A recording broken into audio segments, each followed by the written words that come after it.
امام حسین کی شہادت کے بعد جب آل رسول کو قید کر کے امام حسین کے سر کو کاٹ کے نیزے پہ بلند کر کے شام کی طرف لے جایا گیا تو جہاں جہاں سے یزید کا قافلہ گزر رہا تھا لوگ پوچھ رہے تھے کہ یہ کس کا سر ہے اور یہ بیبیاں کون ہیں۔ جس کو بھی معلوم ہو کہ یہ رسول اللہ کا خاندان ہے تو ہر کوئی دل ہی دل میں ان ظالموں پہ لعنت کرتا رہا اور کوشش یہ تھی کہ یہ لعین ہمارے شہر نہ رکے۔ تو ویسے ہی چلتے چلتے جب یزید کا قافلہ شہر کرتان تک پہنچا تو وہ لوگ پہلے سے ہی باخبر ہو چکے تھے کہ فوج یزید نے اللہ کے رسول کے نواسے کو قتل کیا ہے، آل محمد کو قید کیا ہے، تو انہوں نے اپنے شہر کے دروازے بند کیے ہوئے تھے۔ قافلہ شہر کے باہر رک گیا اور درخت کے سائے میں یزید کے سپاہی سونے لگے۔ جب رات ہونے لگی تو راہب قریب آتا ہے اور دیکھے کہ ایک نورانی سر ہے جس پہ آسمان سے فرشتے آ کے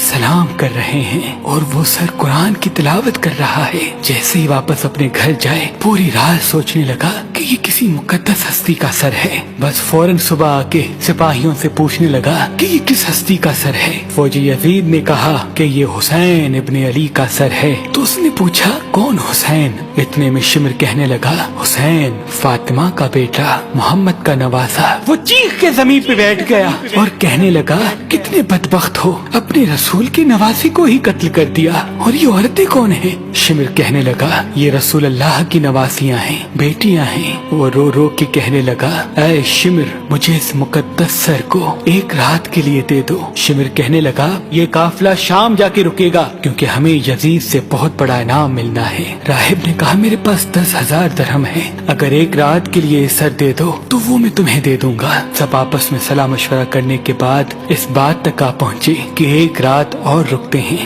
بالآخر ان ظالموں کو 10,000 درہم دے کے راہب امام حسین علیہ السلام کا سر لے کے اپنے گھر آ گیا اور ایک پتھر پہ آ کے اس سر کو رکھا اور زاروں قطار رونے لگا۔ اتنے میں امام حسین علیہ السلام کے سر سے آواز آئی اے راہب یاد کر جب تو اولاد کی دعا کروانے کے لیے میرے نانا کے پاس آیا تھا اور تمہارے مقدر میں اولاد نہیں تھا، میں نے اللہ سے دعا کی، اللہ نے تجھے 7 بیٹے عطا کر دیے اور تم نے کہا تھا کہ ایک مرتبہ میرے گھر آنا۔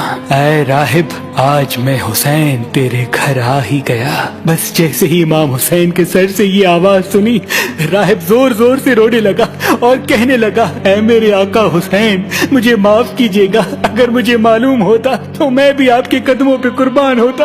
امام حسین نے فرمایا اے راہب اللہ کی مرضی یہ ہے کیونکہ اللہ کا دین میرے خون سے زندہ ہونا تھا۔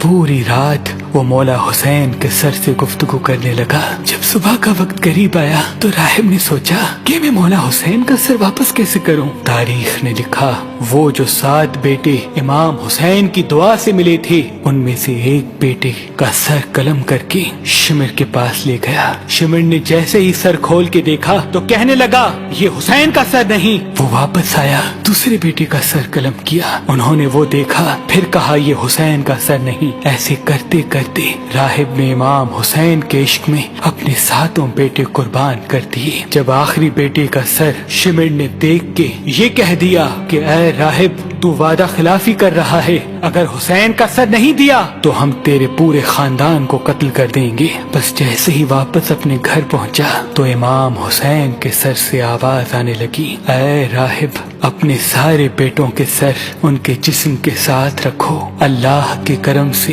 تمہارے سارے بیٹے زندہ ہو جائیں گے، اور میرے سر کو اٹھاؤ فوج یزید کے حوالے کر دو، کیونکہ یہ اللہ کی مرضی ہے، ہمیں شام تک پہنچنا ہے اور ہر گلی ایک ایک بازار سے گزر کے قرآن کی تلاوت سنانی ہے، میری بہن زینب کو خطبے دینے ہیں اور ایک ایک بازار سے گزرتے ہوئے اسلام کی تبلیغ کرنی ہے۔ تو بس راہب نے اپنے تمام بیٹوں کے سر ان کے جسم پر رکھے اور اللہ کے کرم سے وہ سارے کے سارے بیٹے زندہ ہو گئے۔ پھر روتا ہوا امام حسین کے سر مبارک کو فوج یزید کے حوالے کرتا ہے اور کہتا ہے کہ کتنے بدبخت ہو تم